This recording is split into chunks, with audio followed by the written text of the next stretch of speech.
Bantwana bedlozi thokozani lesedi khanya kama kundawe shewe. You know, I've realized ukuthi sekufike la nami khona sengikhathala khona. And especially when it comes to idlozi noma into zedlozi noma abantwana bedlozi. I've always thought ukuthi no man, I'll never get tired, but I found myself getting tired. That's why empilweni never say never, because you don't know what tomorrow holds for you. Now it's very tiring uthi umntana edlozi efike ethi gogo nginenkinga cela ungincede. It's okay, asibuze ebantwini abadala. Even though we ask, we all know that mawuyohlola already you know what's the problem. But anyway, that's the topic for another day. Awuthi sihlole sithola ukuthi mhlambe into isetheni, mhlambe unedlozi omunye isekutheni ukuthi wachithekelwa isisu awusange ugeze, mhlambe wageza isisu kodwa you never did the ritual of naming umntana nan. Others kuthola ukuthi kuningi others nje kuningi, let's not just but so sihlole uzubuza ukuthi okay gogo kufanele ngiyenzeni uze bantwini abadala. Banye benu probably uthi no, but mina I've never dreamt, right? I don't know ukuthi then ngithi okay isho amaphupho uwasho, but la maphupho ayabonisa ukuthi they've been telling you that you're spiritually gifted, or amaphupho they've been telling you ukuthi uhlushwa ingane iyaphuphuma, right? Or we establish ukuthi you confirm ukuthi vele you did an abortion and azange ugeze or did anything sharp. Then we establish ukuthi how will you be helped. I for one, I'm not a person to say woza ngizokugeza, woza ngizokuthwasisa. I'll never do that. Number one, I believe ukuthi wonke umuntu othunyelwe yimina uzowazi yena, kunento ezomtshela ukuthi nangu umuntu ozonginceda without me telling you. Now you stay 6 months, you come back, you're like gogo ngifuna ukuhlola. Why do you want to hlola? No, isn't as lungi. Okay, idlozi still comes back with the same answer to say, listen, this is the problem. Now my question is, usike sahlola a year ago, usike sahlola 6 months ago, I told you this is what you need to do.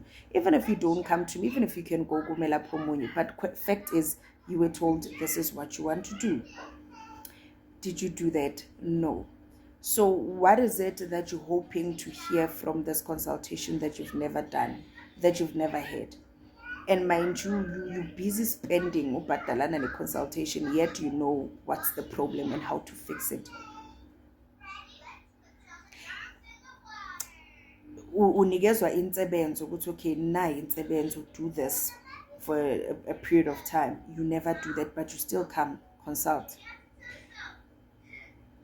Idlozi lami nalo liyakhathala ukuthi no man, you've been telling this person the same thing. What is it that you want to know or hear? And what I've realized, ukhona abantu abathanda ukuhlola kakhulu, bathanda ukuzwa indaba zabo, and uzavele uwazi inkinga yakho. Ukuhlola guys sesiyahlola nje ngoba nifuna senihlole, but umuntu uza eyazi. Yabona umuntu angathi ebulela umuntu ezazohlola, uyazi ukuthi ubulela umuntu but uyahlola. Kahle they just want to test amandla akho ukuthi uzoyibona noma ngeke uyibona.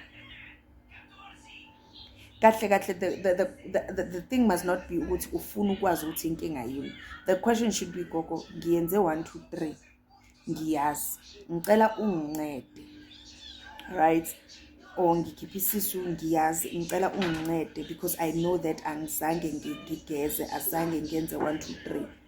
So there should be a way forward as opposed to beating around the bush, because the problem is not knowing what's your problem. The problem or issue here is solving, because we want a solution. We want a solution. You come, you feel like, I know, man, I'm I don't believe in that. But already for you, for the fact that you were able to come and consult, already you knew what